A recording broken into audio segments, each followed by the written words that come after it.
la passion de Jésus se situe à une telle profondeur que nous sommes et serons toujours incapables de la comprendre. Vous n'aurez pas compris, vous ne comprendrez jamais. Lorsque nous souffrons, c'est une souffrance humaine. Oui, certains souffrent très fort, mais pour Jésus, c'était une souffrance multipliée à l'infini. Ce qui nous touche souvent dans la passion, c'est le sang, les blessures, les coups de fouet, la couronne d'épines, la violence physique. Ça nous émeut, comme dans le film de Mel Gibson, que nous avons tous vu sans doute. Alors on est ému, on pleure, on se dit quelle souffrance. Mais tout ça n'est rien. Rien par rapport au drame intérieur qu'il a vécu. Jésus est venu pour son peuple. Et ce peuple va le trahir. Nous avons tout à l'heure entendu le récit du dimanche des rameaux, le peuple qui acclame Jésus, Hosanna au plus haut des cieux, béni soit celui qui vient au nom du Seigneur, merveilleux. Mais il sait, au fond de lui, il sait que ce même peuple, ces mêmes bouches, 4 jours plus tard, vont dire qu'il soit crucifié. Ces mêmes gens vont préférer un bandit, Barabbas, à Jésus. Que t'ai-je fait, mon peuple? J'ai guéri tes malades. J'ai purifié tes lépreux. J'ai guéri les morts. J'ai sauvé les morts. J'ai ressuscité les morts. J'ai consolé les affligés. Que t'ai-je donc fait, ô mon peuple, pour que tu me traites ainsi? Ce peuple pour lequel il est venu, pour lequel il a souffert, est là qui le rejette. Quelle blessure!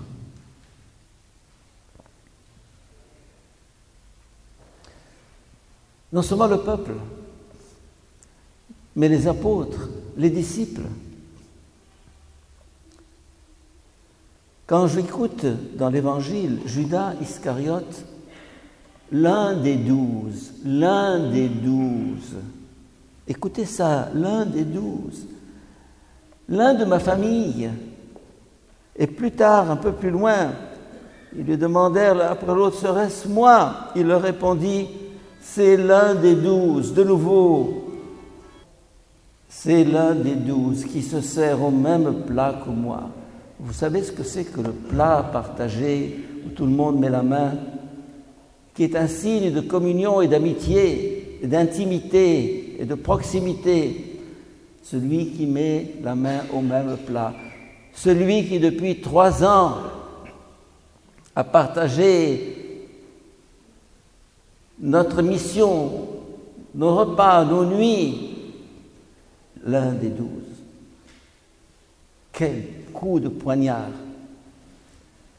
Mais il y a pire. D'une certaine manière, il y a Pierre.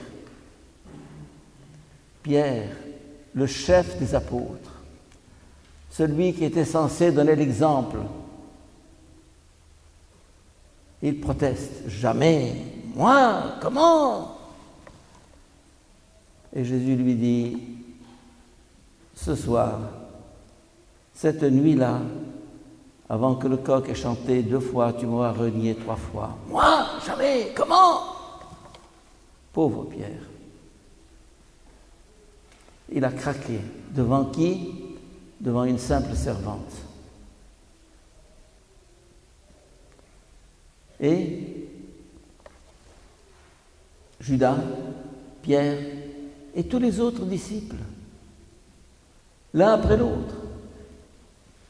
Un seul parmi les 12 se trouvera au pied de la croix, aura le courage de le suivre jusqu'au bout, Jean.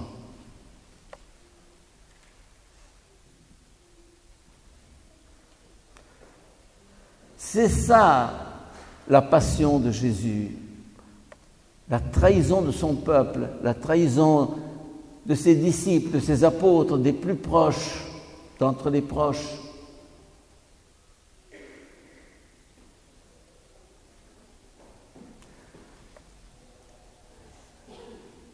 Mes chers amis, nous avons tous un jour ou l'autre vécu une trahison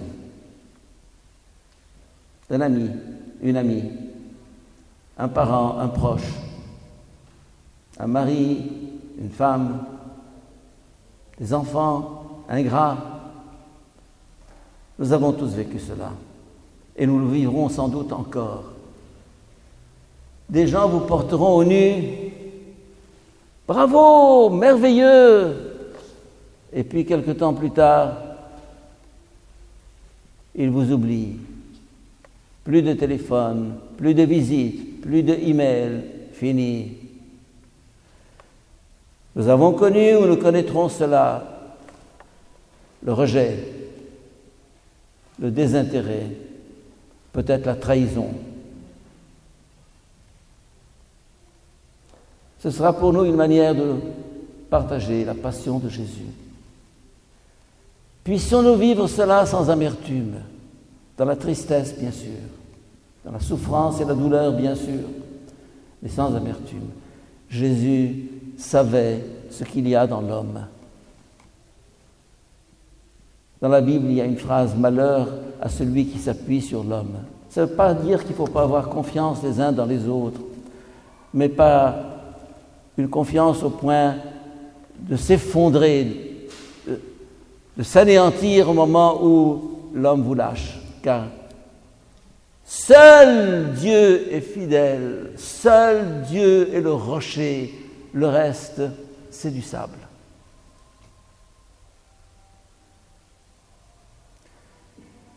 Trahi par son peuple, trahi par Judas, trahi par Pierre, trahi par l'ensemble des disciples, il reste qui? Marie.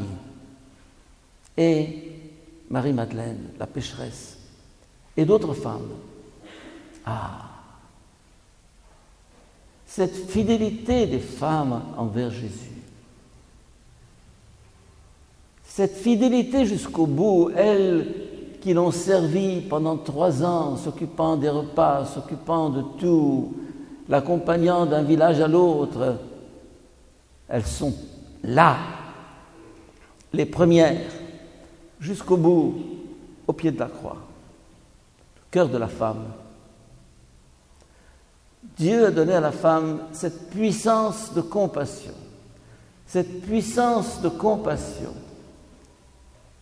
d'empathie, de sentir avec, de vivre avec. Je ne sais plus qui disait cette phrase. L'homme peut vivre,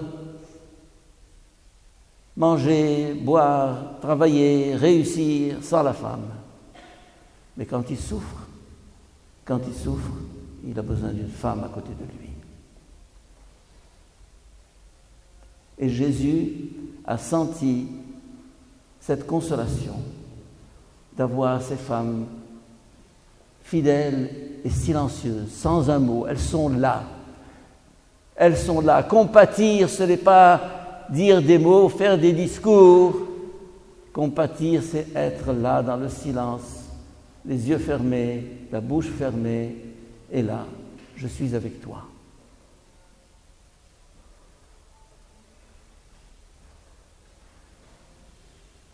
Son peuple, Judas, Pierre, les disciples, mais qui encore? Qui l'a abandonné?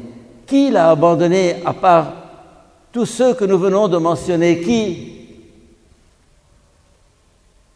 Le Père. le Père. Eloi, Eloi, lama sabachthani, mon Dieu, pourquoi m'as-tu abandonné? Imaginez, Dieu qui est son seul soutien, son rocher, son refuge, son dernier recours, sa vie. Jésus a vécu dans son cœur, dans sa sensibilité, le sentiment que le Père l'a abandonné. C'est-à-dire, c'est la catastrophe. C'est-à-dire, c'est l'enfer. L'enfer, c'est quoi? C'est l'homme rejeté par Dieu, ou plutôt l'homme rejetant Dieu, de façon plus vraie. Sentir que fini, il est seul. Et Jésus a senti que le Père l'avait lâché, laissé tomber. Toi, Père,